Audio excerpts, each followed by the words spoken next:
just moving this hillside and we found this little frog.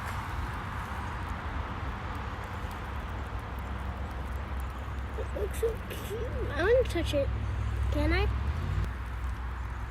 But yeah, I mean, it could. This is like its home. Yeah.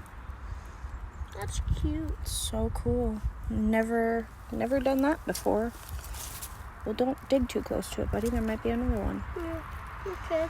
All right. So we just carefully took it out of there because I don't know if I stomped on it, but it was moving, and it is a Tree frog? wood. Hold your hand this way so I can see its face. Yeah, it's looking. Look at its little sticky pads. So this is a type of tree frog. I love this guy. This is beautiful.